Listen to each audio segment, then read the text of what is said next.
Assalamualaikum Baraya, ini Guru Gumbul dan sekarang kita bertemu dengan seorang tamu yang sangat fenomenal yang menggebrak-gebrak media massa dan media sosial di Indonesia akhir-akhir ini.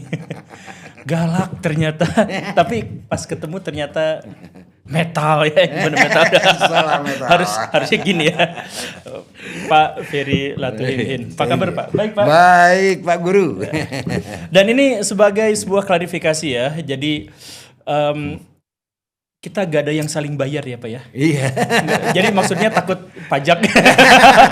Jadi ini klarifikasi ya. Jadi kita tidak saling bayar dan saya membayar pajak ya. Saya taat membayar pajak.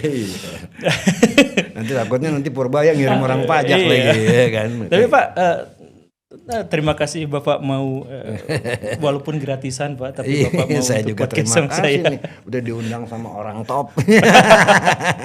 Kita langsung Pak, Yeah. kita langsung bacain. Jadi Baraya, saya mengumpulkan sejumlah pertanyaan dari netizen. Dan ini untuk, ya maksudnya ini dari kalangan masyarakat awam. Pengen tahu banyak tentang Pak Ferry dan gagasannya. Oke. Pertanyaan pertama Pak. Pak Ferry kenapa benci banget sama Pak Purbaya? Apakah Bapak iri senior tapi kalah jabatannya? Nah, gimana langsung? Pak? Ya, jawab langsung Oh Pak. enggak. Saya enggak ada iri, enggak ada apa gitu kan. Boleh dibilang ya saya juga boleh dibilang enggak bergantung dari siapapun juga hidup saya gitu kan Oke, ya. iya. Buat saya orang teman mau jadi apa itu nggak peduli. Tapi satu masalahnya, saya menyerang Purbaya itu dia sebagai Menteri Keuangan, bukan sebagai seorang teman ya karena Catat ya. ya satu ya kan. Yang kedua, saya adalah warga negara Indonesia yang mana kalau menteri itu melakukan kebijakan yang tidak benar, saya pembayar pajak pun akan dirugikan kan begitu. Iya. Ya kan. Jadi saya menilai Purbaya dalam kapasitasnya sebagai Menteri Keuangan, bukan sebagai teman ya kan ya. Nah, Oke. buat saya teman is teman ya, tapi kalau ini masalah publik yang mana juga nasib saya berada di tangannya, maka saya juga berhak untuk bersuara kan begitu. Oke. Ya kan ya. Jadi lupakanlah masalah iri dan tidak iri kayak begitu ya. Saya kenal Purbaya sejak tahun 2000 ya kan. Kita sama-sama pada waktu itu di Dana Reksa Research Institute, dan saya keluar dari Dana Reksa itu 2004 ketika saya menjadi Chief Economist di BII. Saya ditawar masuk ke BII ya. Nah, kembali lagi ke figur Purbaya, saya cuma melihat apakah dia sebagai Menteri Keuangan punya kapasitas, satu ya kan ya. Yang kedua, apakah kebijakannya benar? Itu dia pertanyaan. Kan, Oke. nah itulah makanya saya siapapun dia, saya bilang ini bukan masalah Purbaya, siapapun dia kalau salah ya itu kan saya gugat, termasuk Sri Mulyani dulu ya kan. Nah jadi saya nggak penting dengan namanya Purbaya atau Purboyo gitu loh ya. Nah Purbaya mungkin menangkapnya ini sebagai serangan pribadi ya. Nah begitu saya diturunkan oleh buzzer-buzzernya segala macam, otomatis saya marah dong ya kan, saya panas ya kan. Nah akhirnya saya bongkar lah semua siapa Purbaya sesuai dengan pengetahuan saya tentang siapa Purbaya karena saya udah lama ya tahu dia sejak tahun 2000. Nah dalam kasus itu ketika pertama kali dia diangkat menjadi Menteri Keuangan, karena saya tahu kapasitas dia di Kompas TV, saya katakan he is not the right man ya, dia bukan orang yang tepat. Dia bukan Menteri Keuangan yang baik, yang tepat. Bukan masalah baik atau buruk, tapi ini dari kapasitasnya sebagai Menteri Keuangan, dari pengetahuannya sebagai ekonom, saya menganggap dia bukan orang yang tepat, ya kan. Nah itu karena saya tahu siapa dia, satu, ya kan, dan terbukti juga setelah dia menjabat menjadi Menteri Keuangan, apa kebijakan-kebijakan, cuma mindahin sal ke orang kiri, sal lagi segala macam. Emangnya itu yang dibutuhkan oleh negara kita? Dan di situ saya bilang Anda tidak punya kapasitas, gantikanlah dengan orang lain yang memang pantas untuk menjadi Menteri Keuangan. Dan itu sah-sah aja. Saya menilai dia sebagai Menteri Keuangan dengan kapasitasnya. Tapi kenapa Pak Purbaya bisa diangkat jadi menteri kalau tidak punya kapasitas? Bapak tahu latarnya? Nah gini ya, di dalam rezim ini itu kedekatan kepada pengambil keputusan itu lebih penting daripada kapasitas Anda. Oke, itu setuju sih. Jadi kalau walaupun Anda sebetulnya bahlul ya, tapi kalau kalau dekat sama presiden bisa aja diangkat oleh presiden mau menjadi menteri apa, asal disenangi oleh Pak Presiden. Kan itu poinnya. Kalau dari kapasitas tidak ada sama sekali Purbaya punya kapasitas di situ. Saya tahu kok. Saya bahkan bongkar dia punya tesis PhD-nya. Sorry to say that. Ya itu tidak lebih dari semester 3 anak-anak punya hasil karya tulis. Sorry Karya ilmiah Pak Purbaya. Iya. Saya tahu dia. Sejauh mana Bapak tahu dan sampai akhirnya mengemukakan bahwa dia tidak pantas, tidak layak menjadi Menteri Indonesia?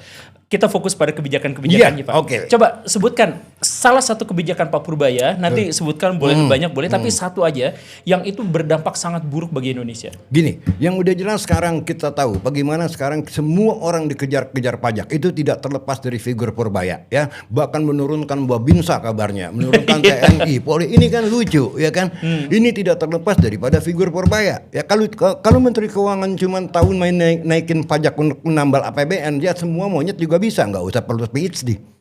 Iya kan ya? Ya kan itu kan bukan jawabannya gitu loh ya. Yeah. Sampai akhirnya sekarang masyarakat pun jadi kena dampaknya akibat dari menteri yang tidak punya kapasitas untuk menjadi menteri keuangan.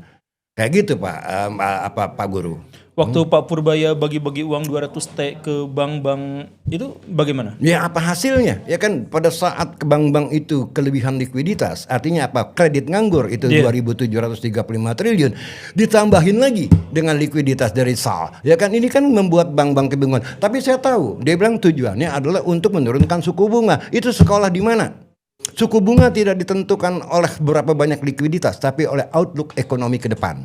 Kalau memang outlook ekonomi ke depan, mau berapapun suku bunga yang tinggi karena loanable fund demand-nya banyak, ya kan? Selama ada proyek, kenapa enggak? Orang mencairkan kreditnya. Tapi sebaliknya, pada saat ekonomi nyungsep, outlook ke depan gelap, siapa yang mau ngambil kredit? Nggak ada proyek kok. Iya. Nah ini kan udah salah kaprah. Itu kebijakan bodoh. Kebijakan bodoh. Iya itu kebijakan bodoh. Artinya dia tidak paham masalah ekonomi, tidak paham mekanisme ekonomi. Boleh dong saya bilang begitu, ya kan? Tapi maksudnya memang Menteri Keuangan itu satu, tapi tim keuangan Indonesia itu kan banyak, tim ekonomi Indonesia itu kan banyak. Jadi maksudnya apa nggak ada orang lain yang bisa disalahkan untuk gini Pak Guru? Pertama kalau kita kembali ke masalah budaya kita tuh budaya patriarki, ya kan?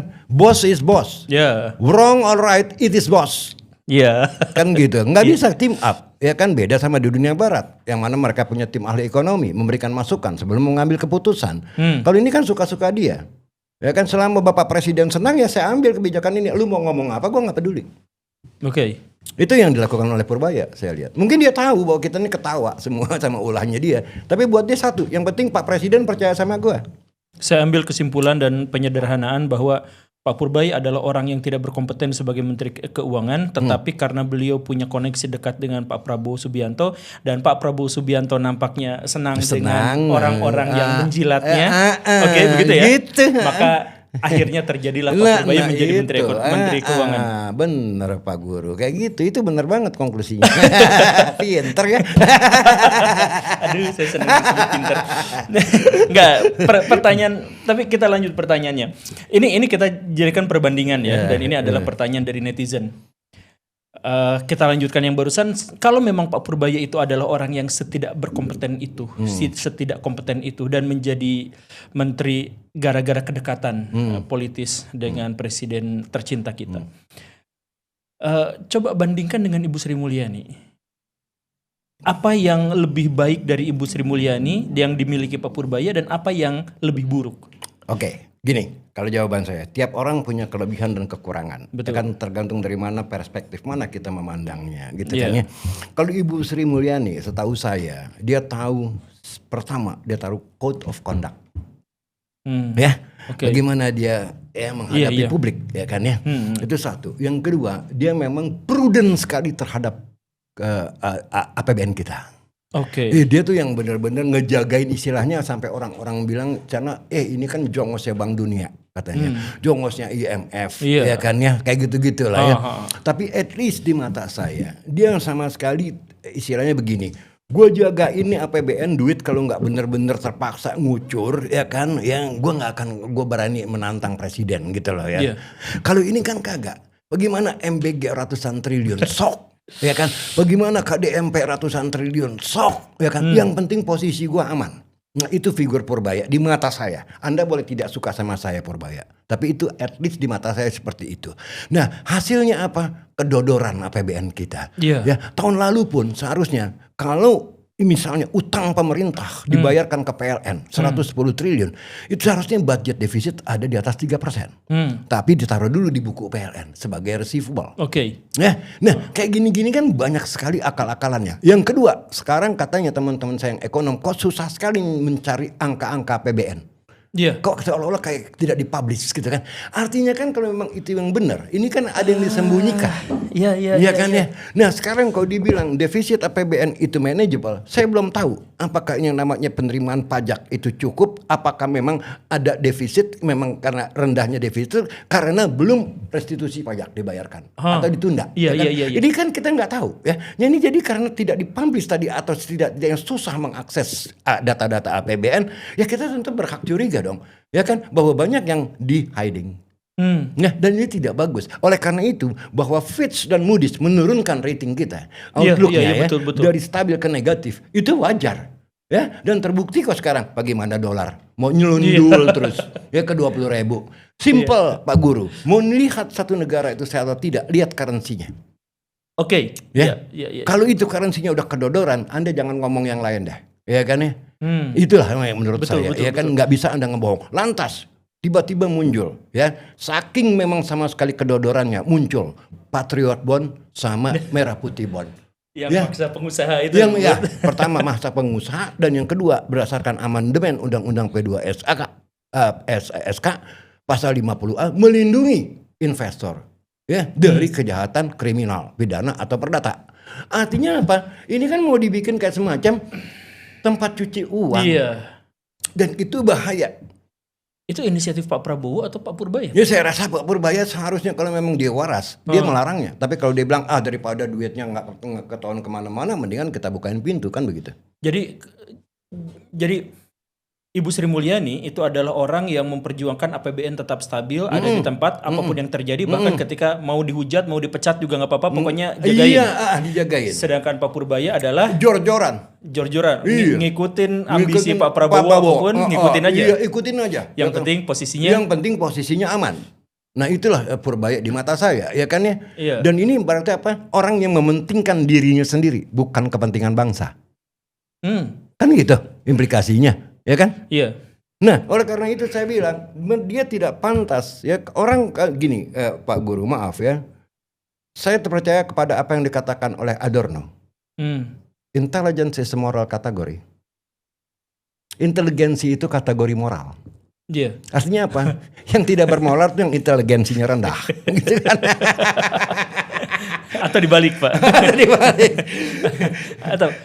Jadi misalkan gini, ini dalam pandangan saya sebagai orang awam. MBG itu sebenarnya merusak ekonomi negara.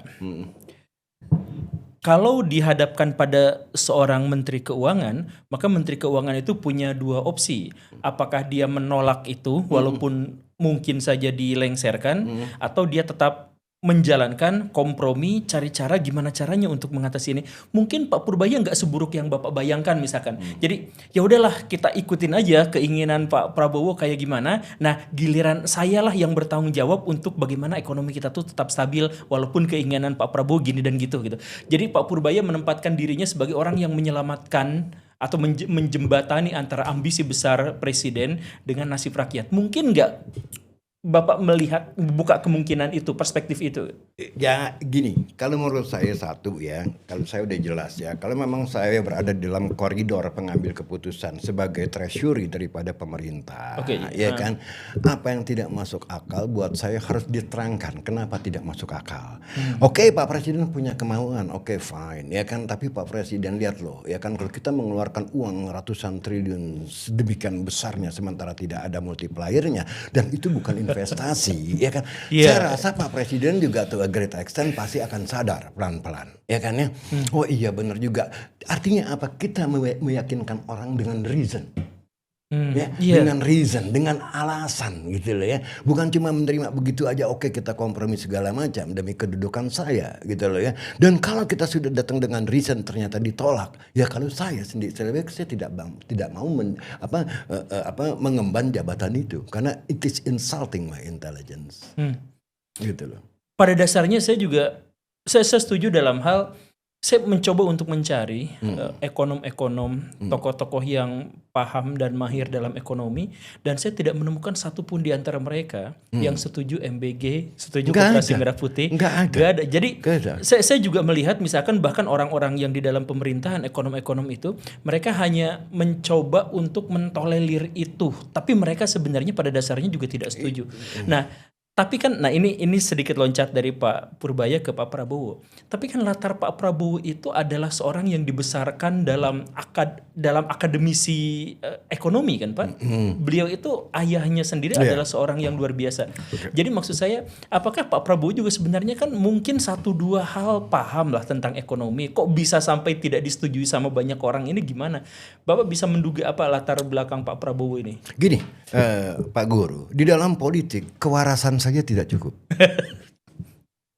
Ya, malah kadang-kadang kewarasan harus dicampur dengan kegilaan, kan gitu ya. Jadi bingung kita kan ya. Iya. Ya kenapa? Karena kan sekarang begini, keburukan daripada demokrasi adalah bahwa dia membentuk satu power structure. Iya. Ya kan? Iya. Yang ada di tangan elit politik tadi. Betul, ya kan, betul, ya? setuju. Ini udah mengkristal. Kalau saya jadi pemimpin, saya tidak mau kompromi dengan para pembantu yang pernah mengangkat saya. Iya. Ongkosnya buat saya besar, Pak Gu. Oke, fine. Pak Prabowo mungkin katakan ya ini nggak masuk akal. Ya kan? Ya, tapi bagaimana membalas budi orang-orang itu? Ya kan? Jadi Ya, Pak Prabowo disandra. bisa aja, kenapa enggak? Ya kan? Ya kan? Makanya saya bilang kewarasan alone di dalam demokrasi itu tidak cukup.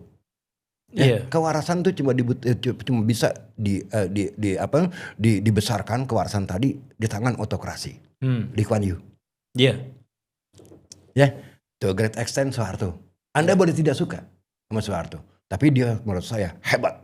Begitu Soekarno jatuh, dia pilih teknokrat kelas kakap. Betul. Termasuk ayahnya Pak Prabowo. Yeah. Kan gitu. Yeah. Dan begitu Soeharto jatuh, ya, muncullah ribuan maling, ya kan, ya, rampok, ya kan, lewat partai-partai politik, ya kan, ya, yang seolah-olah atas nama rakyat mereka berkuasa, padahal kepentingan mereka. Itulah bos. Seburuk apapun Pak Soeharto, lebih dari 6% lah. 6,5%. 6,5%. 6,5%. Dan itu berangkat dari hancurnya, nol ya. Hancur dengan inflasi 650%. Minus saya pikir mungkin waktu akhir Orde Lama itu. Oke, pertanyaan berikutnya. Ini agak loncat-loncat sih. Maklum ya, kalangan masyarakat awam kita ini Pak. Oke, saya minta Bapak temukan siapa Menteri Ekonomi terbaik di Indonesia dalam sejarah. Dan apakah kebijakan-kebijakannya itu mungkin bisa diterapkan, atau pendekatan-pendekatannya lah, gaya berpikirnya itu bisa diterjemahkan di zaman sekarang. Nah, beda rezim nih, beda lagi kualitasnya nih Pak Guru. Tadi saya katakan ya, kalau ngomong sepanjang sejarah kita ya, katakanlah sejak jatuhnya Orde Lama lah ya. Kalau Orde Lama kita nggak perhitungkan lah, di mana Panglima adalah ya kan politik Panglima pada waktu itu ya. Bung Karno kalau rakyat lapar cuma simpel, saudara sekalian kenyang lagi dia kan. Revolusi belum selesai. Revolusi belum selesai gitu kan ya.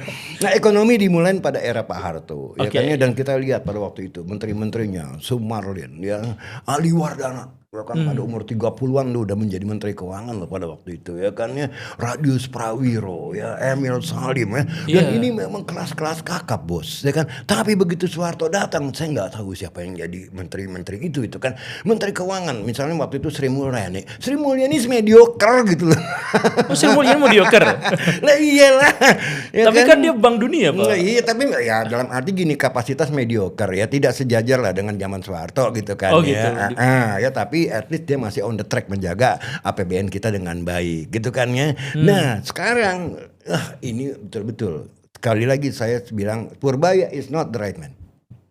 Jadi kalau Pak Guru nanya siapa di antara menteri-menteri yang terbaik, hampir nggak ada bos. Karena emang bagus-bagus di zaman Pak Harto. Di zaman Soeharto. Karena apa? Pada waktu itu memang boleh dibilang Soeharto tuh sedikit banyak menerapkan apa yang namanya meritokrasi. Iya. Iya kan ya? Betul. Iya kan? Iya. Sebab juga dia terancam Pak Guru kalau nggak perform.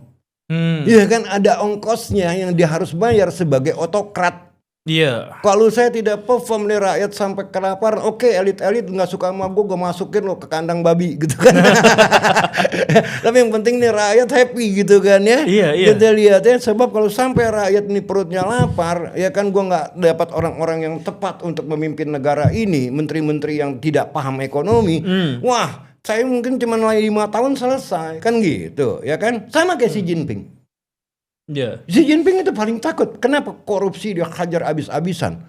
Ya pada saat ekonomi Cina ini lagi turning down ya, setelah 10% berturut-turut selama 35 tahun kan sekarang Iya. Cina 5 tahunnya susah ya kan. Iya. Xi Jinping tahu kalau gue nggak perform nih ekonomi ini, bahkan di dalam elit mereka sendiri ya Partai Komunis Cina itu saingan keras bos. Ya kan ya, bisa-bisa dia di kick out gitu loh ya. Nah itu ongkos yang harus dibayar ya kalau umpamanya dia tidak perform. Tapi dalam demokrasi I don't care. Setiap 5 tahun kan bisa ganti, ya kan siapa aja. Yang penting, nah di sini demokrasi artinya apa? Short termism, berpikir jangka pendek. Iya. Oke. Iya kan? Nah kayak gitu Pak Guru. Saya dulu dengar dari seorang kawan Pak, dia juga adalah seorang ekonom. Ini benar atau tidak?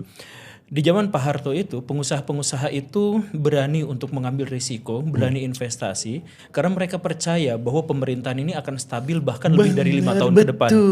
Sedangkan sekarang gak ada yang mau untuk investasi, gak ada yang mau spekulasi karena 5 tahun ke depan itu bahkan Kita nggak pernah tahu regulasinya apa nanti. Nanti gonta-ganti lagi kan? Ganti lagi. Sedangkan investasi Pak Guru, asal tahu, kalau saya bikin pabrik di Indonesia asing misalnya, itu 5 tahun belum balik modal saya loh, payback periodnya. Bisa 7 tahun, bisa 10 tahun. Nah 5 tahun ke depan, I don't know, ini siapa lagi nih, ya kan, dirubah lagi aturan mainnya, selesai lah. Nah oleh karena itu, beratnya kita sekarang, adalah kita punya saingan tetangga kita yang sangat seksi, yaitu Vietnam. India juga seksi. Ya kan ya, Filipina juga sekarang seksi. Ya kan, Anda boleh tidak suka sama si Bongbong karena bapaknya koruptor gitu kan ya. Ya kan ya. Ya kan, tapi kenyataannya Indonesia paling tidak diminati. Indonesia paling tidak diminati. Paling tidak investor. diminati. Jadi teman saya diundang oleh JP Morgan di Eropa, ya kan, di sana dia presentasi setelah melakukan suatu simulasi di Indonesia dan survei. Dana-dana pensiun di Eropa seperti di Jerman, Belanda dan Inggris menganggap Indonesia non-investment grade. Oke, Indonesia non-investment grade, walaupun rating agency masih menotaskan triple B ya, investment grade ya, tapi di mata mereka non-investment grade, high risk. Nah oleh karena itu yang namanya tactical asset allocation mereka dari seluruh dunia dari 2% di Indonesia sekarang tinggal 0,5% karena high risk. Nah saya tadi Pak Guru bilang 5 tahun lagi siapa nggak tahu. Ya kan, politik kelihatannya sangat tuh, wah ini ya apa, gerasak gerusuk gitu kan ya, nggak tahu mungkin ada demo besar-besaran nanti bulan Agustus ya kan ya, ganti rezim lagi kan bisa. Nah ini sama sekali tidak kondusif untuk investasi. Oke, ini di luar pertanyaan, saya jadi ini, kalau hitungan ekonomi itu adalah 1 sampai 10, 10 yang baik. 1 sangat rentan untuk jatuhnya kekuasaan. Kondisi ekonomi kita ada di mana? Simpel. Lihat aja surveinya Saiful Mujani. Kemarin 51%. Ya kan? Kepuasan publik terhadap kondisi ekonomi dari 40% sekarang tinggal 15,7%. Kepuasan Pak Guru. ekonomi. Iya. Ya. Terhadap kondisi kepuasan terhadap publik terhadap kinerja presiden itu jatuh luar biasa dari 81,2% ke 51,1%. Itu bukti survei, Kang. Iya. Nah, kalau mau ngomong dari 0 sampai 10 ini Itu posisinya cuma hiji ya Bang. Hiji. Gitu ya Kang ya. Aduh, saya jadi kasih saya optimisme lah Pak. Nggak ada optimisme karena apa? Kembali lagi ya. Yang berat di dalam ekonomi kita tadi saya katakan bukan infrastruktur. Infrastruktur jalanan bolong punya duit bisa ditambal. Kan gitu ya kan, tapi yang namanya suprastruktur itu adalah software pembangunan. Nah, kalau kita ngomong suprastruktur, birokrasi, regulasi, rule of law, korupsi, property right, kesehatan. Ini yang tidak tersentuh, Kang. Betul. Nah, ini ngobaitinnya bagaimana kalau udah udah terbentuk yang namanya power structure seperti ini akibat demokrasi. Iya. Oke, biar menjadi optimis Pak, saya potong di sini. Saya jadi presiden Pak. Saya serahkan seluruh kewenangan ekonomi, fiskal, moneter, semuanya ke Bapak. Yes. Saya presidennya, Bapak jadi menterinya, Menko-nya Pak. Dalam situasi yang seperti ini, dan situasinya kacau seperti ini, seperti yang kita lihat sekarang. Apa kebijakan Bapak, apa pendekatan Bapak, apa yang akan Bapak lakukan, apa yang akan Bapak tunjukkan kepada masyarakat? Pertama administrasi, Pak Guru. Administrasi. Ini kan hancur administrasi. Kita lihat bagaimana transfer ke daerah dipotong, ya puluhan kabupaten itu nggak bisa ya bayar pegawainya. Dari sisi administrasi aja sudah kedodoran, apalagi dari sisi polisi kan gitu. Yang gampang aja lu nggak becus, apalagi yang susah kan gitu. Itu satu. Yang kedua, reformasi itu yang namanya pajak. Reformasi pajak. Pajak. Jangan jadi menteri keuangan cuman ngudak-ngudak pajak. Itu mah nggak usah sekolah tinggi-tinggi, anak SD aja jadi menteri keuangan juga bisa. Turunin Babinsa, TNI, Polri. Ya kan begitu. Yang susah adalah bagaimana yang mereformasi pajak sebagai insentif sistem untuk orang investasi dan konsumsi. Contoh Vietnam, dia turunin Pak Guru ya PPN dari 10% ke 8%. Tahu efeknya 8,2% pertumbuhan ekonomi. Karena masyarakat punya daya beli yang lebih tinggi. Iya. Nah ini yang diperlukan oleh seorang menteri keuangan. Paham nggak itu yang namanya pajak? Jangan cuma ngejar-ngejar pajak. Nggak usah pakai sampai PhD kelas dodol begitu ya kan? Simple. Dan itu juga tidak dimiliki oleh Sri Mulyani. Makanya saya bilang Sri Mulyani pun mediocre. Padahal negara-negara berkembang itu yang paling penting Pak Guru. Ya kan bagaimana kita menciptakan apa yang namanya insentif system. Iya. Ini insentifnya nggak ada. Bagaimana orang mau investasi kalau nggak ada insentif? Kan itu. Tapi kan 80% penghasilan kita tuh dari pajak. Nah Pak. iya Jadi maksudnya kan aneh. Iya. Ya kan ya. Sama Iya aja juga kayak sih. VOC. Iya kan ya, zaman kolonial. Iya. Gitu kan ya sama. Makanya saya paling against yang namanya menaikkan tax ratio. Tax itu kan pajak kan zero sum game Pak Guru. Oh iya. Iya kan? Jadi Kalau pemerintah ngambil duit saya dengan pajak, berkuranglah daya beli saya, Iya, daya betul. spending saya, betul. jatuhnya ke pemerintah. Iya. Sebaliknya kalau pemerintah tidak mengutip pajak, mungkin berkurang daya beli pemerintah, daya beli saya tetap utuh kan gitu. Iya. Nah sekarang masalahnya dalam perpajakan spending siapa yang lebih produktif, pemerintah atau warga negara? Kayaknya warga negara deh. Nah kan Iya, gitu, ya kan? Makanya saya bilang, iya. apalagi kalau duitnya dikorup. Iya. Nah itu kan duit mati jadinya. Iya betul. Nah makanya saya bilang, saya fighting untuk pemerintahan yang lebih kecil size-nya. Dengan jalan menurunkan pajak. Supaya tidak 110 menteri ngejedok di sana, ngapain juga. Itu kan pemborosan. Pemborosan sekali. Iya, kenapa? Karena lebih affordable dengan adanya pajak. Saya baru ngerti loh di Nah kan gitu ya Pak Guru ya. Iya, nah kalau Pak Guru nanya apa yang saya kerjakan kalau Pak Guru jadi presiden, saya jadi menteri. Nah itu yang saya, tax reform. It is a necessary condition. Oke, kita turunkan penghasilan karena kalau misalkan kan kita sekarang ya 80% dari pajak. Kemudian kita turunkan pajak, berikan masyarakat itu keleluasan untuk bernafas agar mereka bisa bekerja dengan sebaik-baiknya. Saya nge-YouTube juga Pak, pajaknya nangis Pak. Kan? Iya kan? Iya, nggak ikhlas Pak, tapi ikhlas. Pajak maaf ya ikhlas ya. Nah oke. Tapi kan pendapatan negara menjadi lebih berkurang. Nah, kompensasinya apa? Ya harus dikurangin spendingnya tuh yang nggak perlu-perlu. Kan simpel. Nih negara kita Kang, ini kalau banyak duit ngawur. Contoh IKN.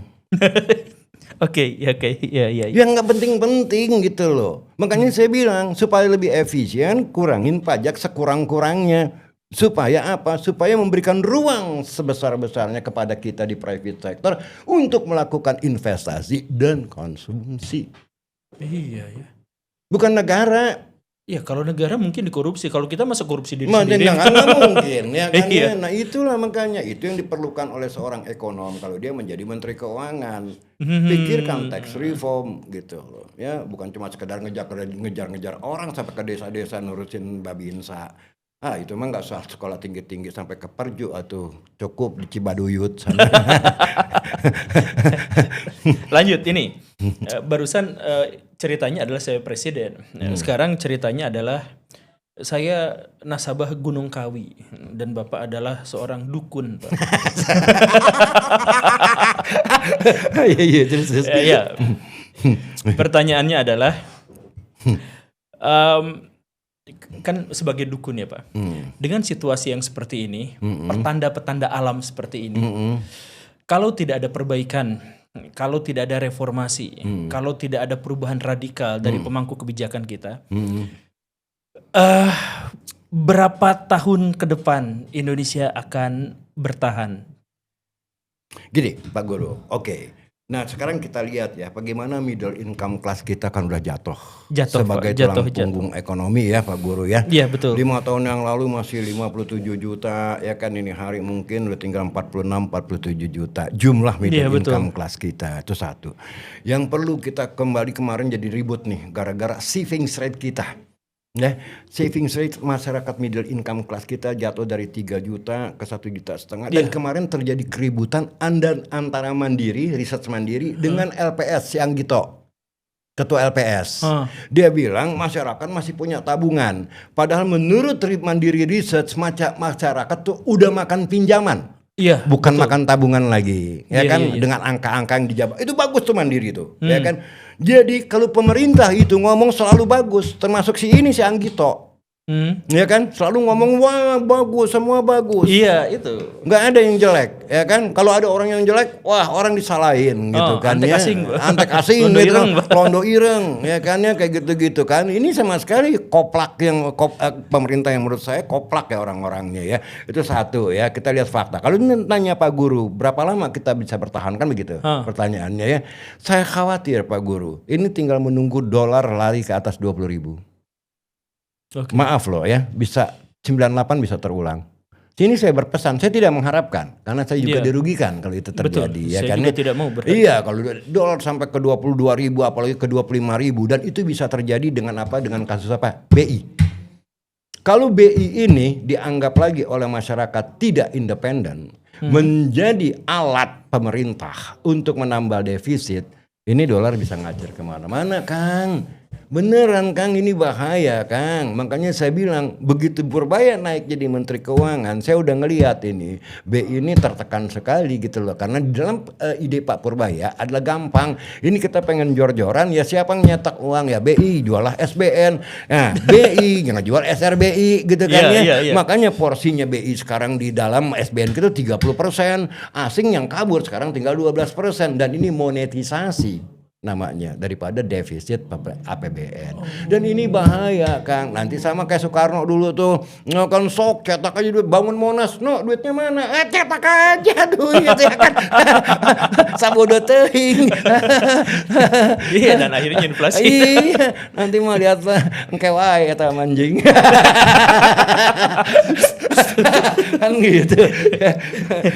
Kayak gitu, takut kan, ngeri. Ya, sebagai guru saya menghindarkan kata-kata kasar. Tapi di sini saya puas. Saya puas. Eta mah lihat kayak wae.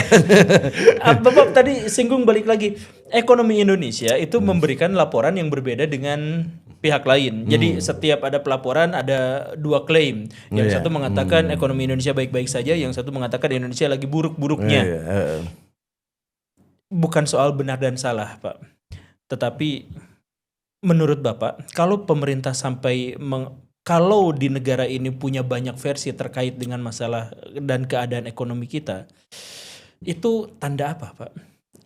Apa pemerintah kita yang berbohong atau memang ada antek asing yang mencoba untuk mempropagandakan bahwa kita sedang tidak baik-baik saja?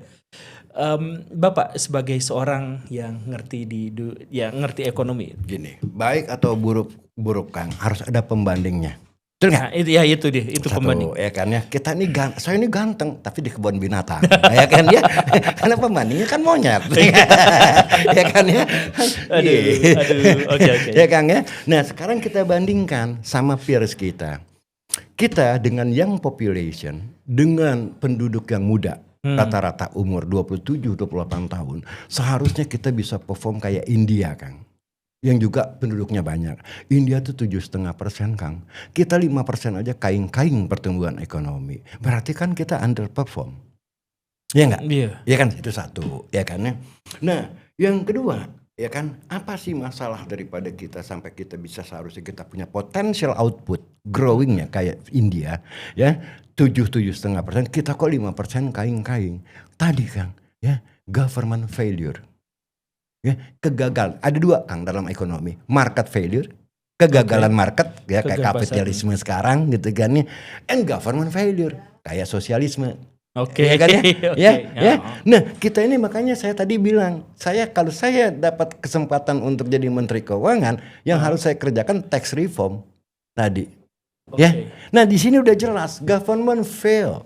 Ya, government is doomed to fail, bakal gagal. Kenapa? Karena tadi rezim sekarang udah berubah dari rezim otoriter menjadi rezim demokratik dan elektoral.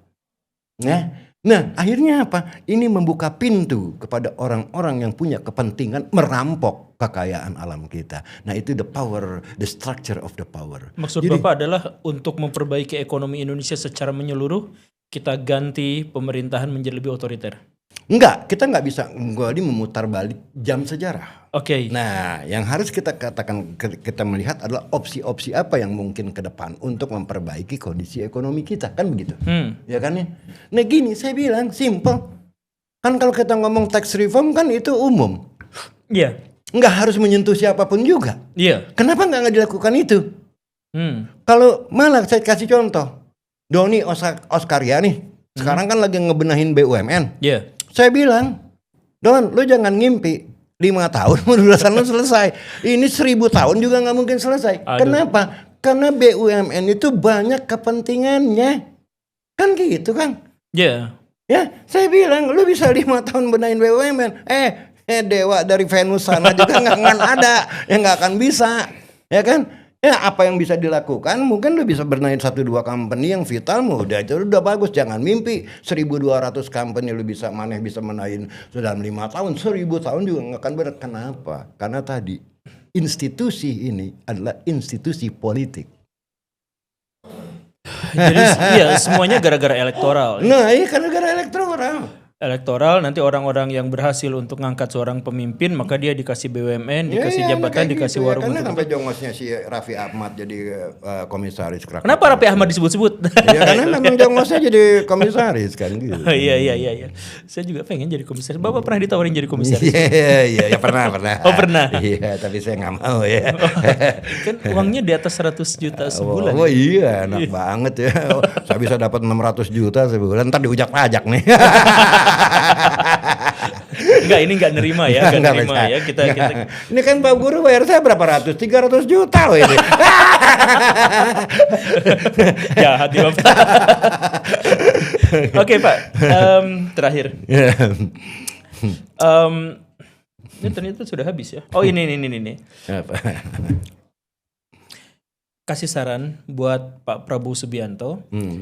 Yang bisa dilakukan sekarang, tapi bukan yang tadi. Kalau tadi kan sebagai Menteri Keuangan nih, ini secara keseluruhan Pak. Karena tadi masalah Bapak juga ternyata kan banyak. Jadi bukan hanya masalah ekonomi itu terikat pada masalah politik kita. Masalah politik kita juga terikat sama hal-hal yang lebih besar di luar sana. Nah, kalau sebagai Menteri Ekonomi Bapak tadi pajaknya harus direformasi, Bapak sebagai presiden, nah tiba-tiba Bapak jadi presiden dan yang Bapak paling harus menyelesaikan. yang paling doable sekarang, yang paling bisa mungkin dikerjakan dalam jangka pendek, benahinlah itu birokrasinya ya Pak Guru. Jangan sampai 100. Jangan sampai 110 dan nggak ada kerjaannya juga sih lihat ya kan, gila itu kan ya. Itu paling gampang ya.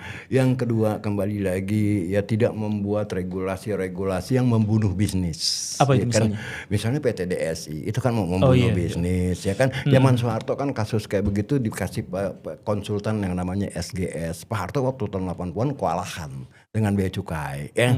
Ditaruhlah yang dari Swiss gitu kan, dimenahin ya kan bea cukai. Itu kan nggak perlu bikin badan baru ya yang namanya ekspor satu pintu. Ini banyak moral hazardnya nanti Pak Guru gitu kan ya. Nah, selebihnya kembali lagi ya kan, jangan ganggu gugat BI lah gitu loh. Tetap ya, BI itu sebagai independent entity. Jangan ganggu gugat BI. Iya, independensi BI jangan sampai itu dicederai. Karena apa? Nanti kalau investor tidak percaya ya bahwa BI menjadi alat pemerintah lagi untuk nyetak uang ya, menambah defisit, celaka dengan dolar, dengan rupiah. Ini kalau sampai rupiah nih sampai dolar tembus ke atas 20.000 aja, ini bisa terulang loh tahun 98. Saya tidak menginginkan, tapi ini gejala yang akhirnya menuju ke sana gitu loh. Kita mengarah ke sana. Fenomenanya menuju ke arah sana. Karena tadi Indonesia tidak dipercaya oleh asing, makanya beberapa waktu yang lalu sell Indonesia, ya kan? Nah ini kan udah bahaya, ya kan? Kita lihat juga mungkin juga investor-investor atau pengusaha-pengusaha besar dalam negeri juga udah resah dan gelisah dengan adanya Patriot Bond, ya kan? Dipaksa beli dengan kupon 2%, gitu kan? Kan gerah. Ini kan sama juga memeras mereka. Iya, kok cuma dikasih 2%? Iya, saya naruh deposito aja bisa dapat 6%, ya kan? Iya. Kayak gitu sih. Oke lah Pak, Baraya kita akan lanjut, maksudnya mungkin kalau diperkenankan saya dan Pak Ferry Latuhinhin akan sering-sering podcast, sering-sering ngobrol, dan sebuah kehormatan besar bagi saya. Baraya juga dipersilakan untuk terlibat dalam hal ini, dan Baraya mungkin sudah bisa menyimpulkan dari obrolan kita semua, asli saya belum puas sih. Kita sambung. Tapi nanti kapan-kapan. Tapi intinya begini Baraya, di dunia modern ini banyak negara-negara yang krisis, banyak negara-negara yang bangkrut, banyak negara-negara yang mengalami kemunduran ekonomi dan seterusnya. Tetapi dari semua kasus yang ada di negara modern, tidak ada satupun yang krisis itu terjadi gara-gara masalah alam. Itu pasti terjadi gara-gara masalah politik. Jadi kalau misalkan Indonesia sekarang sedang dalam situasi yang kurang baik, dalam situasi yang tidak enak dan tidak nyaman, itu mungkin adalah hukuman untuk bangsa Indonesia karena kemarin kita memilih dengan cara yang salah dan memilih orang yang salah. Dan menurut Pak Ferry, bahkan presiden pun memilih orang yang salah untuk memegang ekonomi Indonesia. Terima kasih karena sudah menyimak. Kolom komentar silahkan terbuka untuk saling berdiskusi. Salam metal. Salam metal. Assalamualaikum warahmatullahi wabarakatuh. Thank you Pak Guru.